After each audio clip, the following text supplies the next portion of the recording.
Whether you drive a car, need a car, or just occasionally bum a ride with friends, you've come to the right place. Join Jill and Tom as they break down everything that's going on in the auto world. New car reviews, Shopping tips, driving green, electric cars, classic cars, and plenty of great guests. This is the Consumer Guide Car Stuff Podcast.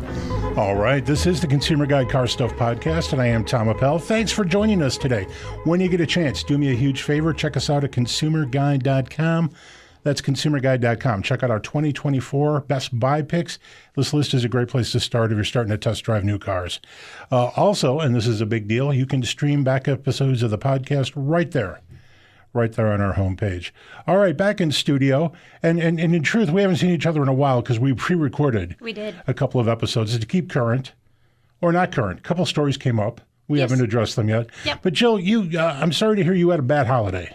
I did have a bad holiday.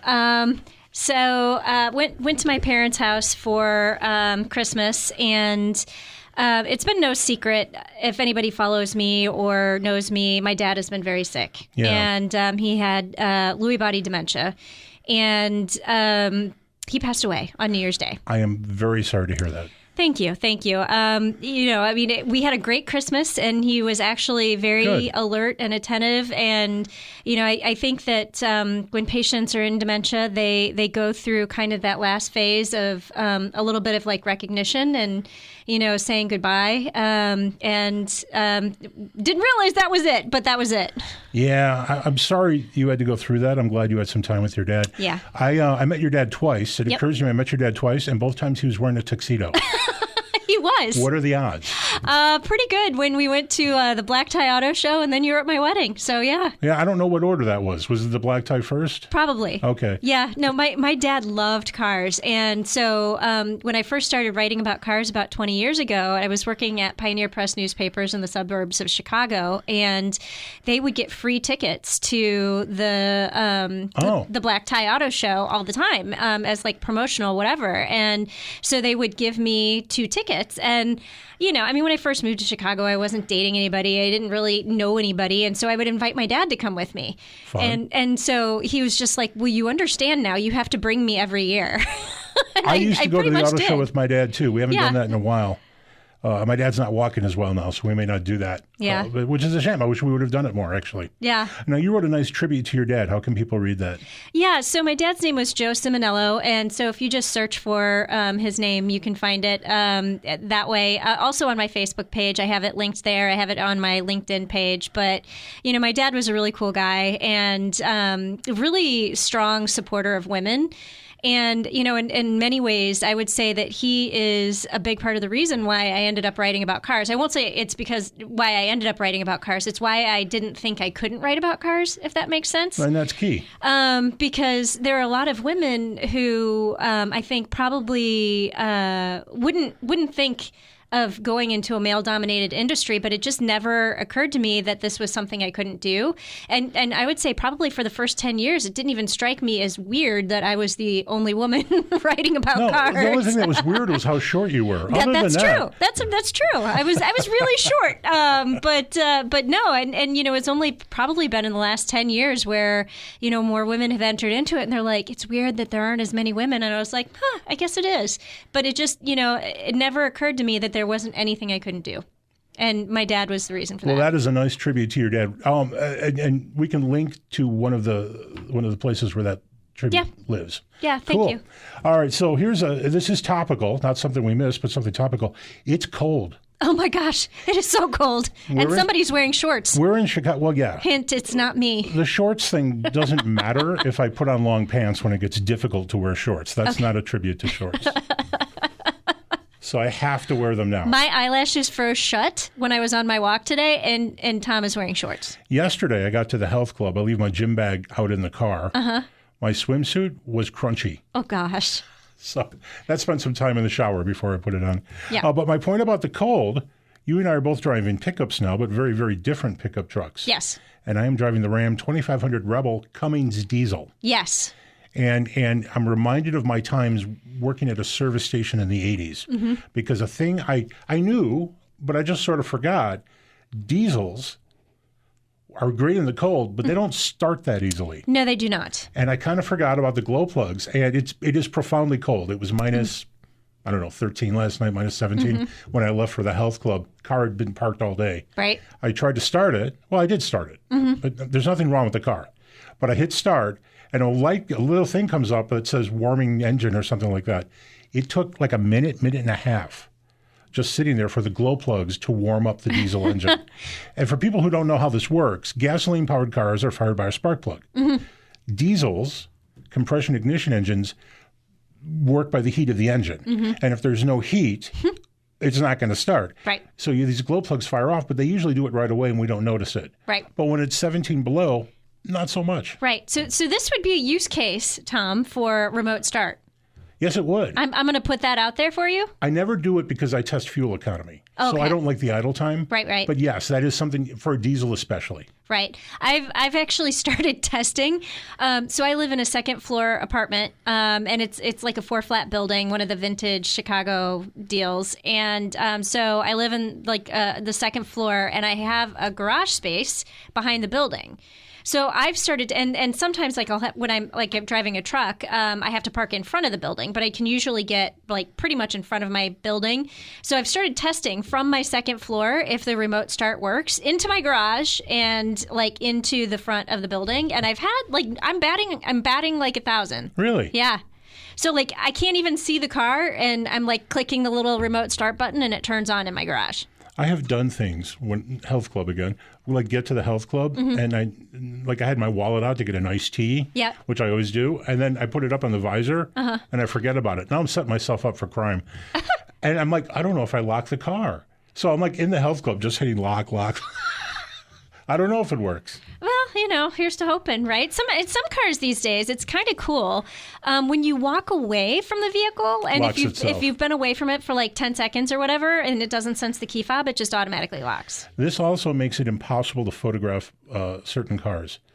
The Cadillac Lyric that we're going to be talking about next week, for example, has locks that if you are in the proximity with the key, they stay open. The door handles prop open. I don't want them open in the picture. But if you use the key fob, you can lock them and they shut. But if I walk around, it opens it. Does it? Because I'm getting closer. I haven't gotten to that point yet. This is probably not a fault of the car. It's probably something that can be handled in some deep menu. But whatever. So here's a question for you. The one thing I haven't figured out yet about the Cadillac Lyric, and maybe you figured it out, is there a way to lock it without using the key fob? Is that just one of the walk-away vehicles, or is there like a way to lock it without using the key fob? I don't know. Okay, I'm gonna have to GTS, Tom. My problem with that car turned out not to be a problem, which was it kept kicking me off Bluetooth. Oh. But the problem was that I was in guest mode. Oh, okay. So it's actually a test drive mode that should probably be dissolved and go away. Yeah, and I haven't had that problem. Oh. So. Oh, because I fixed it for you. You're in the same car. I think I am. And I was just going to say it's a Tom problem, but it's so a DFU error. So many things are. All right. Well, since the last time we talked, tell me if you care. The Detroit Auto Show is moving back to January. I kind of care. Because now I'm going to have to be in Detroit in January, and it's cold. A weird little history here. 2019, it was in January at Cobo Hall. 2020, it was canceled. Yep. 2021, Motorbella, which they weren't calling a full Detroit Auto Show, but it happened at the Pontiac Concourse in September. And then the next two shows, 2022, 2023, were at what is now called Huntington Place, the old Cobo Hall. It'll always be Cobo to me. In September. Yes.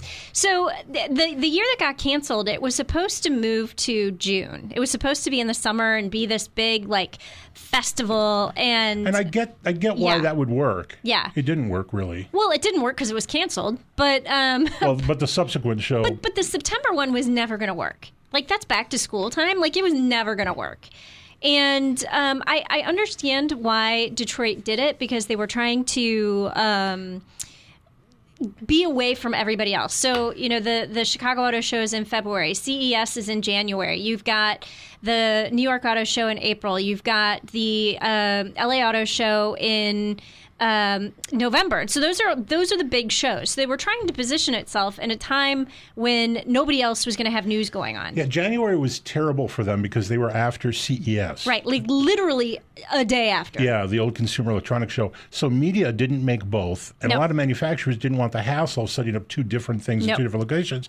And then Chicago was coming up in February, so it was really easy to go from CES to Chicago. Yeah. And Detroit was getting squeezed. Yeah, but so you know what I think this means is Detroit Auto Show is going to have a renewed focus on consumers.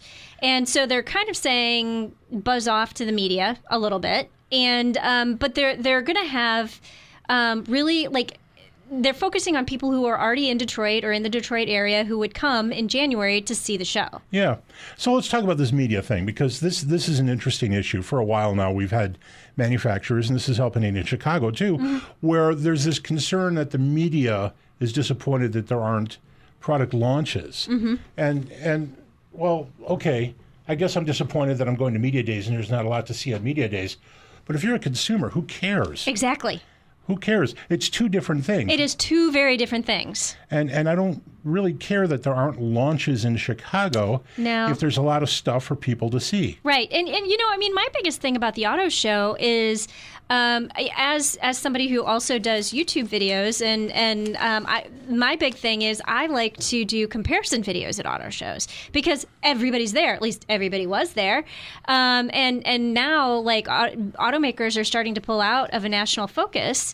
You know, you guys talked about it last week. Stellantis won't be at Chicago. They weren't at LA. And so when you want to do like a comparison reviews, like some of the best videos I've done is like the best full-size truck for petite drivers, or the best, you know, third row in, you know, full-size SUVs. All of the SUVs are there. All of the trucks are there. Well, now they're not there.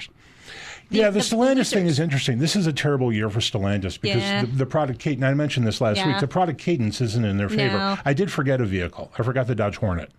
Okay. So there is one more vehicle, and that one's kind of exciting. It's new, it's sporty. That's a good thing to have on the floor. So it's a shame that's not going to be at the auto show. But other than that, they've got a lot of old stuff, and a lot of, like, the new Rams are coming next year. They can't show them at Chicago this year. No. Well, so I'm going to be curious if there won't be dealer installations, because I thought that was in the works. We've seen automakers do that in the past. Like Porsche used to have a national presence at Chicago, and then I think it became a dealer installation. I feel like it was the same thing with like BMW.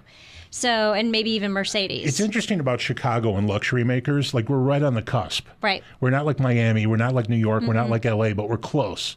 So luxury makers are hit or miss on being in Chicago. And like Porsche usually isn't in Chicago. Yeah. But BMW, Mercedes, Audi, Rolls, they're here generally.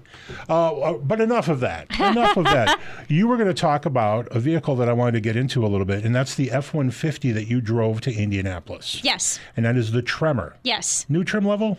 Newish. Newish. I'll say newish. And you know, I love the Ford F-150. People are always asking me what my favorite full-size truck is because, you know, full disclosure, my 9-to-5 job is pickup truck plus SUV talk. So I write a lot about... what do you guys do there? Yeah, we write a lot about trucks and cars, or trucks and SUVs, no cars. So I really love the F-150 because it is great for tall and small drivers, for a multitude of people and a multitude of reasons. And, you know, Ford is one of the only automakers that has the kick down side windows. So there's like just like about 3 or 4 inches where the front window is lower than on the side. Until you said this, I'd never thought about how functional that was. Oh, my gosh. Though I have enjoyed that functionality from the inside. So what we're saying here is that the door isn't a straight line across. No. It actually dips down a little bit, and there's glass area allowing you to see more of the outside mirror. And what that does Ford's is the only one that does that. Lowers the side mirror, too. I feel like Nissan Titan might have done that. But not as well. Who cares? It's gone. Not as well as the Ford F-150. So that's like one of the things that I really like about it. It has adjustable pedals, so tall and small drivers can really customize their driving position. That's an available feature on upper trims, but Stellantis and Ford are the only two automakers that still offer that. General Motors does not offer that on their trucks or their large SUVs. And I love that feature. I think more automakers should do that. I feel like... do phone books help if you put a bunch of phone books in the driver's seat? No, because then you're just uncomfortable. And if you're really young, a phone book used to be a book that had phone numbers in it. Yeah. Well, here's a fun fact for you. I'm totally going to digress. When I got my license when I was 16, I lived in Indiana, and the guy who gave me my driver's test was like, "You're really short," and I was like, "Okay," and he's like, "You're the size of my wife," and I said, "Okay," and he said, "My wife sits on a cushion when she drives," and I'm like, "That's nice." He goes, "I think you should sit on a cushion." And he put a restriction on my license that I had to sit on a cushion. Really? Yeah. And so I left Indianapolis. So I was 16 when I got my license, left Indiana, moved to Missouri, where they had no such restriction, moved back to Indianapolis when I was 21, and went to go get my license, and they still had that restriction on file. And they're like, "Oh, do you still need to sit on a cushion to drive?" And I was like, no. And they're like, "Did you grow?" And I was like, "No." And they're like, "Well," but they didn't put the restriction on my license. So did you ever get pulled over and a cop looked to see if No. you were sitting on it? Okay, No. that's interesting. No, but yeah. So sorry, completely digressed. You did digress. The height adjustable seats on the Ford F-150 are also really good. So if you're short, you don't need a phone book. So we should talk about Tremor because it's an interesting thing. On almost every Ford trim level, you can get an FX4 package, which is basically a pretty... Not a heavy duty, but it's a light off-road package. Yeah. It gets you a bunch of stuff, including wheels, tires, suspension, and skid plates. And it's cheap. Yeah. It's only like $1.50 or something like that. This is basically a more committed version of that. That is somewhere between getting the FX4 package, this is a full trim level, and not going crazy and getting a Raptor. Correct. So how does that work on the highway then? Is it a nice ride? Oh, it's a surprisingly nice ride. Okay. And I had some pretty beefy tires on the vehicle I was driving. That's a good name for a band. Beefy tires? Yeah. Okay. Yeah. Or I'll just nod and smile. Or pretty beefy tires. Pretty beefy tires. Yeah. Pretty beefy tires. Say that really fast. No, So I've said it. pretty beefy tires. But no. So I drove. Actually drove from Indianapolis to Chicago in that vehicle, and it was on Monday when we were getting some rain, sleet, snow weirdness. The winter storm. Unpleasant. Yeah, it was darn unpleasant. That was the stuff right before the cold. Yeah. That was the mess before the cold. Yeah, and so I was driving back in that, and it handled it great. It held the road really well. And the seats are comfortable for 3 hours. I can't say that about General Motors trucks. I have a pickup truck plus SUV question for you. I may or may not have an answer. So I'm playing with the configurator, and I'm building Tremors in advance of this conversation. It comes standards with Ford's popular 5-liter V8. Okay. For $290. $290, the cost of a cheap end table. You can go to the 3.5-liter EcoBoost V6. Yeah. Horsepower's the same. EcoBoost more torque. Yeah. Do you recommend that spending that $290? I do. Okay. Actually, because especially if you're going to have a truck, you're probably buying it because you may want to tow or haul something. That's typically why people have a truck, and that extra torque really does make a difference. I could not actually figure out which got better fuel economy. And if you ever look at the EPA site, like it's helpful to a point. Fueleconomy.gov. But there are 30 different configurations. Oh, yeah. So you can't make heads or tails. No. And they don't list trim levels. No. They just list powertrain. And you'll have the same powertrain listed 3 times. I don't know. So standard 4-wheel drive on that. Yep. So the vehicle you drove, how much was it? Oh. I think it was 55. Don't quote me on that. Okay. And do you know what kind of mileage you were getting? I think I was getting like 16 miles per gallon. Okay. This is crazy. I wanted to talk about this. And the extreme cold apparently didn't hurt too much. You were driving in extreme cold, which can hurt. Not extreme cold, but cold. It can hurt fuel economy. Yeah. The Ram, which is in the parking lot here. Yeah. So 7,000-pound truck with a huge diesel engine, 4-wheel drive. I'm getting 17.5 miles per gallon. I mean, diesel engines are great. Yeah, I haven't towed or hauled anything. No.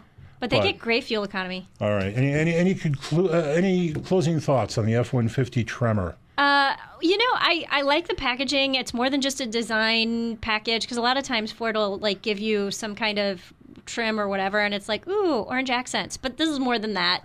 Off topic, I just wrote about the Bronco Raptor. Orange accents. Woo! orange is a thing. Sorry. But orange accents. But no, I mean, as you said, suspension, tires, bash plates, all that kind of stuff for a more off-road focus. So it's more than just a pretty face. Speaking of Tremor, the movie Tremors, Kevin Bacon, one of the most underrated comic sci-fis of all time. It's hilarious. Did Tremors. not see it. Big worms. It's about big worms. Big worms. Which has nothing to do with the F-150. Nothing. All right, we're going to take a break. We didn't talk about this before. I should have teased this. We're going to talk to Jim Hurlis of CBRE, the real estate company, about where and how it has decided to place charging stations. I think that's going to be interesting. Yeah, I do too. We're going to take a break and we'll be right back. Questions or comments? Drop us a line at carstuff@consumerguide.com. That's carstuff@consumerguide.com. Welcome back to the Car Stuff Podcast. All right, we're back. This is the Car Stuff Podcast. I'm Tom, and she is Jill. How are you doing? I'm doing okay. All right. This is the time generally when I promote myself on Twitter. Funny thing. Okay. Funny thing. You never know what's going to fly, right? I do the car spotter thing. Right. I also do a car that should be appreciated. Just a car that no one thinks about anymore. Okay. Yeah. It's this week's Car to Contemplate. It's a regular feature. Okay. It's a regular feature of following me on Twitter. Okay. So this week, out of the blue, 2008 to 2012 Malibu. I can't think of a car that would probably land with a bigger thud. You know what? Went bonkers. 67 people had to tell me they didn't think it was good looking. Oh, well, so my mom, I think it might have been in 2007, but she had the Malibu Max. Do you remember that? Yeah, that was the previous generation, long wheelbase, wagonish. Wagonish with adjustable pedals. There is a huge following for that. My mother loved Huge that isn't car. the right word. There is a following for that There's car. a cult-like following for that vehicle. Because there was also a Malibu Max SS. Yes. Which, counterintuitively, kind of cool. All right. Anyway, I'm Car Guy Tom on Twitter. You have a correction and update for us. Yeah. So I stupidly did not bring up the sticker sheet while we were stupidly. talking. I forgot. I didn't take the time to. How's that? You haven't been in the studio for 3 weeks. That's true. Yeah. I've had some stuff. You don't know the drill. You forgot the drill. I forgot the drill. Yeah. So the as-tested price of the vehicle was $72,145. So. That vehicle plays like right between the XLT and the Lariat? Yeah. Right? Price-wise? So with the destination, it was $74,000, but the Tremor package itself is $7,500. Oh, so is that a separate package? Because it's considered a model. Yeah. But is it really just an XLT with a package? I think so. I'm looking at the sticker sheet, and it doesn't say whether it's like XLT. Like it says 2023 F-150 4x4 Super Crew. And it had the V8 engine, but I don't think it's actually in reality a standalone model. I don't know. It didn't say where it was building on, but it does have Equipment Group 402A, which is the Tremor series. There you go. And that was $7,500, and then it added another $4,000 in options outside of that. Good to know. Yeah. Good to know. 74. Also, pickup trucks are expensive.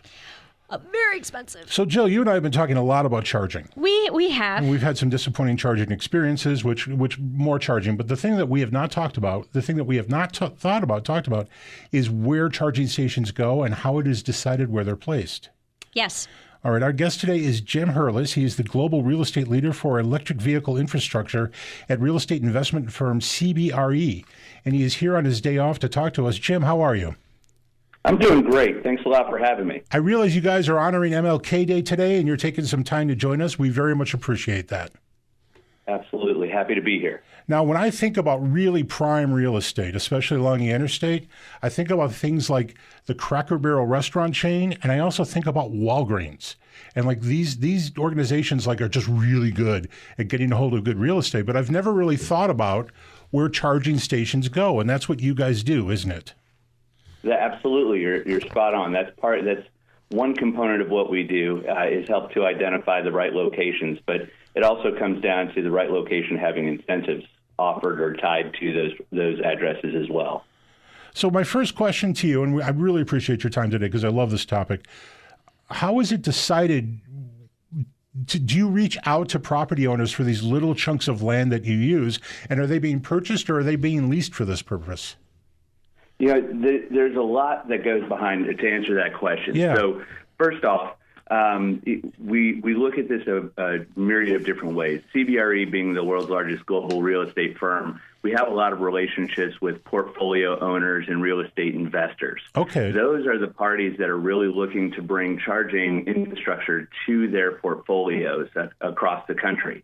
And treating it as an amenity or as a draw to bring people that have electric vehicles into those shopping centers, into those hotels or hospitalities type real estate properties to help bolster revenue opportunities for their tenants on the site.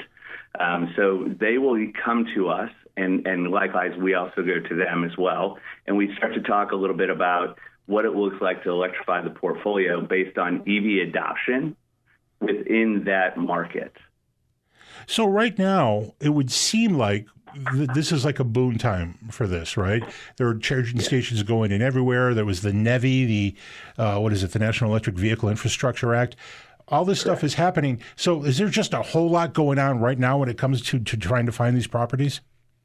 There is, yes. We've actually been able to amass a database at CBRE of over 30,000 locations that have come to us to help them electrify their portfolio.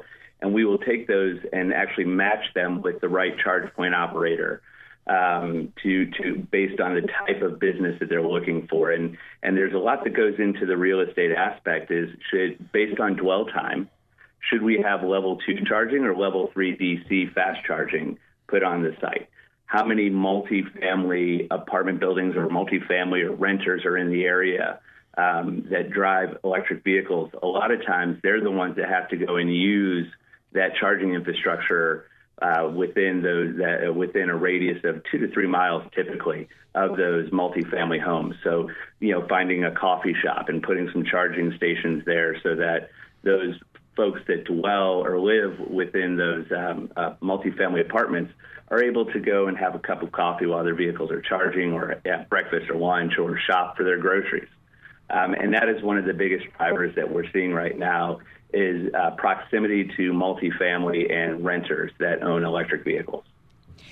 So I happen to be one of those multifamily dwellers, and so I am often looking for places to charge. And I have to say I'm like, what's the word I want here? Intrigued by the locations of some of the chargers that I use more frequently. And, one is in a Bank of America parking lot. And I mean, it is within walking distance. I mean, we're talking like within a half a mile of like some coffee shops and things like that. And it's in the city of Chicago. But like the other one I frequent is in the back of a Walmart parking lot. And it is not like the only thing that is walkable is the Walmart. So, I'm just wondering if you have any insight on why some locations are chosen over others. Is it because of partnerships? Is it, because you mentioned the idea of going into like a shopping center or things like that, but I don't know, like a bank parking lot in the back of a Walmart parking lot, that intrigues me. Yes, that's a great call out. Really, really good to hear your input as an EV driver looking to charge. You're absolutely right. Some of the things that drive pun intended, the decisions on where to deploy EV infrastructure has to do with distance to substations and power availability at a location. So when you are seeing something at that Walmart, I could guess the brand that was there, and they were probably DC fast charging units. They were fast charge? Yep. Okay, and it's proximity and distance from a substation. So when we look at DC charging, it can oftentimes cost $175,000 per charger to install that one device. So that's not taking into account pulling additional power from the substation to the panel of that address or to the back of the Walmart, if you will. And you'll notice that where the charging infrastructure is very close to where the service is provided to that building. Because, again, it is so expensive when you're taking a 150K charging device or, even larger ones now, the 400s. And now we're starting to see people talk about deploying 800 kilowatt charging. the amount of cable and copper and the cost, the sheer cost of bringing that infrastructure, it's really important to identify the real estate that has access to enough power to provide those charging stations with adequate service, and then B, isn't going to add too much more cost to the project. If you're a mile away from a substation and I want to put 4 of those 800 kW charging stations in, the amount of money that it would cost just to bring that service to that address is astronomical. Jim, quick question for you, because I think I skipped over this. Talk about CBRE's role in this process. Are you guys hooking up the properties that you are associated with charging stations, or are you out actively recruiting? So CBRE, the way that we're approaching our EV infrastructure program, we are actually doing a true end-to-end rollout of this infrastructure. So we're working on the real estate and incentives component on the front end to acquire the right leases for our charge point operators, or for the occupier, the person that is at that retail center. Let's just hypothetically say it was a Walmart as an example. We would assist them with matching charge point operators to that address and negotiating a lease on their behalf. Or we would flip that script and help the charge point operators find the addresses, and then start to negotiate those leases. Also track and apply and then collect and report on all of the incentives, everything from the federal NEVI, which you referenced earlier, to the state, municipal, and even the utilities are having incentives to help reduce that $175,000 per charger cost. I want to reduce that. I'll apply for as many grants and incentives as possible. From there, CBRE really also is involved with permitting, zoning, and the building and activation of the charging equipment, as well as ongoing operations and maintenance after the chargers are activated. One of the biggest struggles that we've seen at CBRE, and why we've built out such a robust program and offering, charging infrastructure doesn't have the best reputation for uptime. Right. There's probably been a lot of scenarios where chargers are down, and so CBRE recognizes that, and we're very active in training our existing maintenance technicians, as well as adding additional headcount to help us bolster and build our ability to maintain and operate and repair charging infrastructure once we install it. And that's CBRE's in a nutshell what we're providing. So do you, so if there's a charging station in the back of a Walmart parking lot, are you the ones who go in and repair it then and make sure that it's operational, or do you contract that out? So it depends on the region. This is a very new space. So CBRE is maintaining charging infrastructure where we've deployed larger numbers of chargers in a region or in an area. For our fleet clients, we have a lot of clients that operate their fleets. We've installed infrastructure, and now they're asking us to manage that network and make sure that it has enough time, as an example. So we will do that, especially in dense regions where we have a lot of chargers deployed. And then there are markets where we are actively leveraging third parties. But again, we've invested with a company in Jacksonville, Florida, where we're testing a lot of different charging hardware, and then also sending our maintenance technicians to become trained and certified to repair those devices specifically.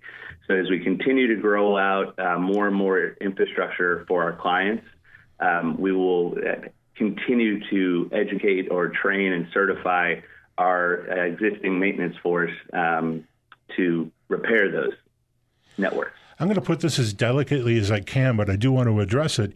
It is literally because of the deficiencies of the existing charging network that you guys have found an opportunity to provide things like maintenance in addition to locating real estate. That's a very fair statement. What? The current infrastructure doesn't work? What? This actually makes you part of the solution, sir, and we're very happy about that. Exactly. We recognize a problem, and we're trying to provide a solution. We have gone full circle on this show. Yeah.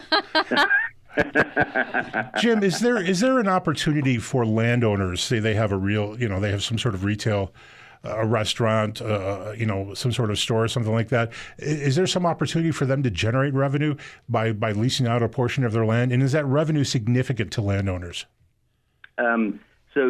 Great question. So the answer is yes.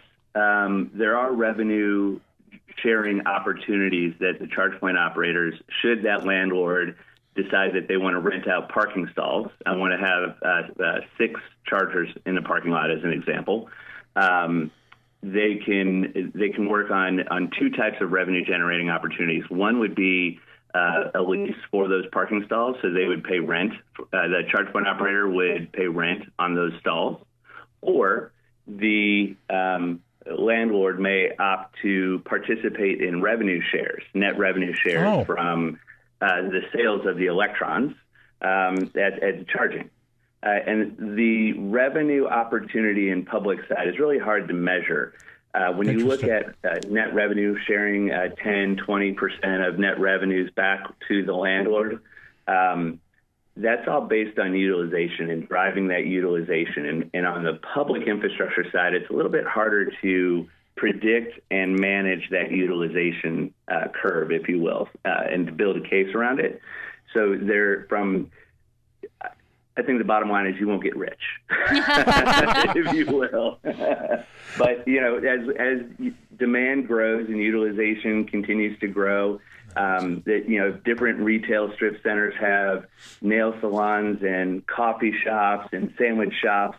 They're going to have higher utilization than the side of a Walmart or the back of a Walmart parking lot, right? For obvious reasons. Right. Now, if a business, like a Cracker Barrel or a Starbucks or even a Walmart was interested in putting in a charging station, like do they reach out to somebody like you, or how does that even get started? Yeah, but they'll do it a couple ways. Yes, they can reach out to somebody like myself, and I do this on a regular basis, where our charge point operators that we are working with currently, we work on for lack of better terms, a reverse auction, where we'll take that portfolio and we'll present it to the various charge point operators, like take the Cracker Barrel, present those to our charge point operators, and then each of them will come back with which sites in the portfolio they would like to electrify and what their business terms are. We would turn around and present that back to Cracker Barrel, and in addition to showing them what it would be if they wanted to own and operate their own Cracker Barrel EV charging infrastructure, and give them the pros and the cons, and let them make that decision of, should we have a third-party charge point operator manage and maintain and install, and they just run with it and we don't have to deal with the headaches, or could we put it in, and what is the ROI for Cracker Barrel to own and operate their own branded special charging infrastructure? Jim, we're running out of time, but I have one last question for you regarding NEVI. And one of the components, or one of the tenets of NEVI, is that the charging stations themselves, at least the ones where federal money is involved, must be within 1 mile of the interstate. Does that limit you guys, or does that open up opportunities? Is a mile like a good range, and does that change the kind of businesses you're looking at? That really opens up opportunities for us. A mile off of an interstate, I mean, that's really 2 miles, right? You have a mile hypothetically south and north of that interstate. Oh, sure, yeah. There's a lot more real estate becomes available than, if there was less, if there was a half-mile rule or a quarter-mile rule from an interstate. But truth be told, the biggest issue that we have with that conversation is, if I was driving down an interstate, how do I know that there's charging infrastructure 3/4 of a mile at this exit? Right now, the federal guidelines prohibit charge point operaters from advertising on those interstate blue signs. The big blue signs tell you if there's gas, hotel, or food. Boo. Yeah. Federal law prohibits the ability to advertise any other type of services or businesses. So we couldn't put an EV charging at exit on that blue sign up ahead. So it becomes a little more difficult. So we do want to make sure that we will have that charging infrastructure as close to those intersections as possible, on-ramps and off-ramps. Cool. Jim, we run out of time. If people want to learn more about what you guys are doing, how can they do that? They can look at cbre.com and search for our EV infrastructure. and we have a great webpage for that. And we also are on LinkedIn as well. Sounds good. Jim, thank you so much for your time today. Thank you. I appreciate it. Oh, we appreciate it too. That was Jim Hurlis with CBRE. We're going to take a break, and when we come back, it's quiz time. Questions or comments? Drop us a line at carstuff@consumerguide.com. That's carstuff@consumerguide.com. Welcome back to the Car Stuff Podcast. All right, we're back. This is the Car Stuff Podcast. I am Tom Appel. She's Jill Simonillo. And Jill, you do social media stuff. You do social media stuff. Yeah. I do more social media stuff than you do. Yeah, but I'm cooler. That's a matter of opinion. Hashtag Car Spotter, coolest thing. I don't know. Hashtag car du jour, which is mine. Yeah. That is the stuff. I hear du jour and I think French onion soup. I know, right? It's so good, especially in a negative 2 degree day. I want French onion soup. The whole idea of a giant crouton soaked in cheese floating in onion soup. I want that right now. Yeah, I'm sometimes gluten-free and dairy-free, which is the no-fun diet that I occasionally adopt, especially when I'm running. And I will go into a restaurant and I'll be like, can I have the French onion soup without all the good stuff in it? I'm vegetarian. Yeah. And most people probably know that. But on Facebook, I get lots and lots and lots of ads for the Chicago Diner. Yes. Which is a vegetarian. Yeah. I think it's a vegan diner. It is. But their pictures of food so good. Are so freaking good. Everything looks delicious. And I've been there. That's not far from where I live. Yeah. And they've been around forever. They have. I really like it. Yeah. It's good. A little pricey, so it's kind of a treat. And their milkshakes, super good. Never been disappointed. Yeah. Never been disappointed. But social media topic. stuff. Yeah. Well, but we stayed on topic because Chicago Diner, social media. There you go. So TikTok, Twitter, Instagram, Facebook, LinkedIn, Threads, Post. I'm on all those places. You can find me at Jill Simonillo. It's hashtag short driver. Yeah, no, hashtag car du jour. Oh, I always get that wrong. I should probably. Yeah, I was having a conversation with our friend Russell Datz from Volvo, and I was Speaking of infrastructure, I did a really interesting drive with them at the end of last year, driving from Denver to Seattle to all of the Starbucks, the new Starbucks infrastructure. When is Russell going to get us a guest? I need to circle back with him. But the Starbucks infrastructure, and we were having a conversation about hashtag me being short, and he was like, you know what? He's like, you just need to tell people you identify as tall. And I was like, ooh. I like that. I identify as tall. Wow.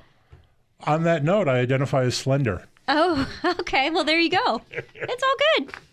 On that note, it is quiz time. Yes. If we had never skipped a quiz, this would be quiz 202.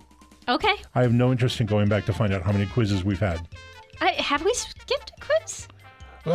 Primarily because of Consumer Guide Best Buy episodes. Okay. Which, by the way, we need to do one. Okay. Just a little off. Off mic note. When don't we have a guest? Maybe that will be the Best Buy episode coming up. All right. Today's topic. Are you ready? No, I never am. Yeah, new model year. So what do we have? We have sales. We do have sales. They're incomplete. Okay. So I can't crack my Jaguar joke. Yeah, where they've sold 2 last year. Yeah. No. It's always like one car versus all of Jaguar. That's always like my joke. Right. Anyway. Full year sales for 2023. Which sold better? Are you ready? Okay. I'm just going to give you 2 cars. You tell me which one sold better. Which one sold better? The first one's interesting. The Mitsubishi Eclipse Cross. Mm-hmm. That's their little sporty crossover. Or the Subaru WRX. I can't imagine either of those are super big sellers, especially since they did away with the manual transmission in the WRX. But still a fan favorite. It is. But it's sad. But there's no longer an STI, but they added a sport version of the WRX. What's it called?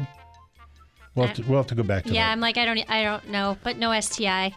I'm going to say the STI did better than the Eclipse Cross. Or WRX. Yeah. Sorry. Yes. The WRX. Yes, the Mitsubishi Eclipse Cross, which was meant to be kind of a hot seller, I think, is failing in the marketplace. 9,324 last year. The WRX, 2,500. Or 25,000. I'm sorry. Which I think is pretty good given that market disappeared. Right. But it's a fun car. Yes. Got some zip. It does. Yeah. It's just sad. Yeah. And, to the Eclipse Cross, they did a little bit of a refresh on it a couple of years ago because, like, one of the weird things on it had this weird split, window thing, and there were just some odd things about it. But I will say, it is, I mean, I don't know that I would go buy one, but I didn't not like it. I think they did a good job with the refresh.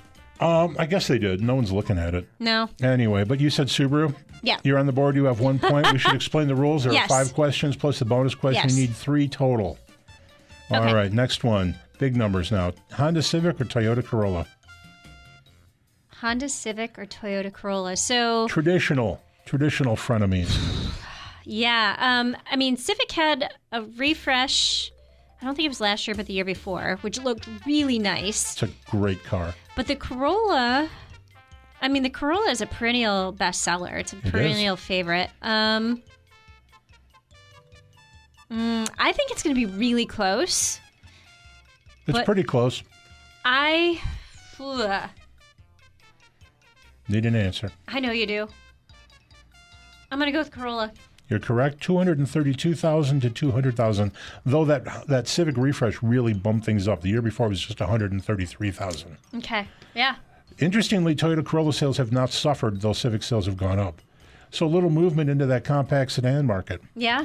All right, here's a good one for you. Ready? Mm-hmm. This is a pickup truck plus SUV talk one. Uh-oh. Ford Bronco or Jeep Wrangler? I feel like Jeep sales have been suffering recently. Uh-huh. And Bronco is new and clever. But Wrangler is just so steeped. It is an icon. Gonna need an answer. I know. Are you rushing me? You're rushing me. You know what, though? The music covers the dead air. It does. Yeah. Da, da, da, da, da, da, da, da. I'm going to say Bronco. It's still Wrangler. Okay. Yeah, 156,581 for the Wrangler, 105,665 for the Bronco, though both are down last year. Okay. I think the mad rush into this segment may be coming to an end. All right, you've got 2 out of 3. You need 1 more for a win. Okay. Here's a great one for you. You may get this one. Chevrolet Bolt or Nissan Leaf? Oh.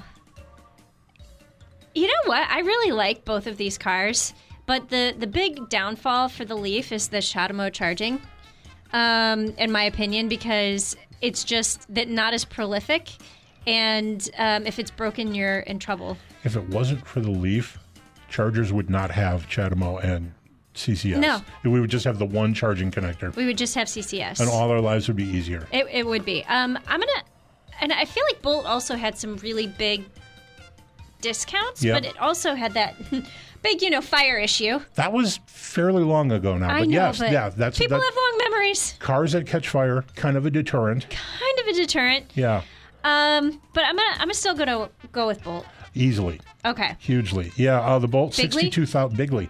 Bolt 62,000 last year. Leaf just 7,152. Part of the problem there is the Leaf's range, and it doesn't qualify for the incentive. Right. Other than that, but the Bolt, I love the Bolt. Well, you have the Bolt and you have the Bolt EUV. Are both of those included in the They're sales? both included in that Yeah. number. Yeah. I agree. I love the Bolt. I think they did a great job with it. And it's coming back, apparently. Mary Barrow said this, I think, late last week. The actual Bolt that we know is coming back, but with an Ultium battery pack. Got it. This is why I should not drink during the show. Well, even though you're only drinking iced tea, we're going to cut you off. It looks like iced tea. Oh. Or does it look like bourbon? No, it doesn't look like bourbon. Believe me, I'm a bourbon drinker. It does not look like bourbon. Okay, you've already won. Yay! All right, 2 more questions here. Okay. One more regular question. Nissan Altima or Kia K5? Does anybody know what the Kia K5 is? No, they don't. If you didn't say that, I was going to have to bring it up. But it's the old Optima. It is. So I think 2 mid-size sedans. Yeah, I think that was the stupidest decision that Kia made, was to go away from the Optima name. I just want to point that out. Kia uses those names internationally. I know, but still. And we had the situation where their largest car was called the K900. Yeah. Because in the U.S., K9 sounded silly. Yeah. and dog-like. Yeah, very, very dog-like. But Although that could have made for some really good advertising. Subaru wins with dog advertising. That's true. No point to get into that. But yeah, it's not going to be the K5. I'm going to say Altima. By a huge amount. Yeah. Nissan Altima 128,000 and Kia Optima 54. Neither of those gets close to what the Accord or the Camry does. Yeah. All right, you've got 4 out of 5. Nice run. We have a bonus question for you. You're into health. Okay. Sometimes. Per medicinenet.com, a site I recommend for nothing. Yeah. Don't go to that site. Just go to any other site for your health need. The ads running on that site, not good. But I assume they stole this information. From somewhere? Yeah, so I'm assuming it's good. Okay. So medicinenet.com, I'm going to read it again, but don't go there. Don't go there. All right. There are 13 essential minerals that every body needs. What are the most important? Which are on this list? Okay. Are you ready? Okay. I'm going to give you 4 elements, minerals. Okay. You have to tell me which one is not on the list of 13 essential minerals. Are you ready? Yes. Calcium, sodium, copper, quartz. That's it. There's just 4. Oh, just 4. Got it. I could read more. I would say Construction paper. yeah, construction paper. I was waiting for you to say magnesium. So the last 2 were quartz and copper. Yeah. I think it's going to be one of those because you kind of need calcium and you kind of need sodium. Kind of. We all get too much sodium, but yes. I actually don't. My sodium levels are always tanking, and I put salt on everything. There was a post-apocalyptic novel about a World War II aftermath in the U.S., and everyone was dying of sodium deficiency in that. Because like all of a sudden, salt. We didn't have Frito-Lay. Yeah. Yeah. No, I put salt on everything, and every time I go in, my sodium levels are super low, but I sweat salt. So we need salt. Don't we all? All right. No, I'm a super salty sweater. All right. Say that Calcium, really fast sodium, 3 times. copper, or quartz? Quartz. Correct. Actually, quartz is a deadly mineral, I believe. I've been like, it has to be one of the last 2, and quartz just seems like something you should not have. Very nice. You got 4 in the bonus question. Real quick, that whole list is calcium, sodium, potassium, chloride, magnesium, phosphorus, iodine, iron, zinc, copper, manganese, which I always want to confuse with magnesium, sulfur, and selenium. By the way, you can make a good car battery from this list. So just bleed yourself? Yeah. So and you can make a car battery. We are almost out of time, but I wanted to bring something up that I saw on the way here. Okay. It was a small delivery truck, and on the side it said zero mold. 2 different words, zero mold. Pushed together, but different colors. And I was thinking about what that might be. And I love seeing trucks for businesses that I have no clue what they do. And what I want this to be is a 3D gelatin dessert manufacturer. Zero mold. Okay. You don't use a mold, but you make gelatin, and it's like additive manufacturing. You can make like a Jill Ciminello Jello mold. That would be great. I feel like it's going to be a mold mitigation thing, but that's not what I wanted to hear. I know. So I'm looking it up right now, You're taking all the fun out of this. I'm totally taking all of the fun out of it, and it is a Palatine-based company. So we are in Palatine, Illinois, right now. We are, and it is a mold remediation company. I'm so sorry. Man. Wah, wah, wah. Man, 3D Jello manufacturing, right? Zero that would be awesome. I don't even know what that means. 3D manufacturing, additive manufacturing. Okay. You don't listen to Autoline enough. I clearly don't. Like half their stories about 3D manufacturing, and at some point I just want to scream, I don't care. Okay. Back to the Detroit Auto Show. Go back to. I have been on Autoline. Have you? I have. I have not. I have. I was supposed to go once at the Chicago Auto Show and I couldn't do it. Last year. I'm a local celebrity. Local. Yeah. Local. No, it was right after I had joined the North American Car of the Year jury. I was on with them talking about the finalists. There you go. Yeah. Was that from Chicago or? I think it was after Detroit, maybe. Okay. Yeah. So in Michigan, September. Someplace. Yeah. Yeah, okay. All right, guess what we did? We had a lot to talk about. We talked well today. A lot of stuff. That's what we did. I was mumbly, but it was a good show. You're always mumbly. I give me a B-, but I give the show like an A-. I apparently get like a C-, but you know. No. Solid C. Solid C. Solid C. No C-. I'm an A student. Dang it. All right. Big thanks to Jim Hurlis of CBRE. Appreciate his info. Thank you, Jill. Thanks to producer Randy and the good folks here at TalkZone. And a special shout out to my radio mentors and friends, Steve and Johnny. I will be on their show again this coming Saturday. Awesome. If people want to hear it, that's WGN Radio in Chicago, midnight Chicago time. All right. That's the stuff. Let's talk more about cars again Next week. Next week. Remember to check us out at consumerguide.com. The Car Stuff Podcast is produced by J-Turn Media. To advertise on the show, please drop us a line at carstuff@consumerguide.com.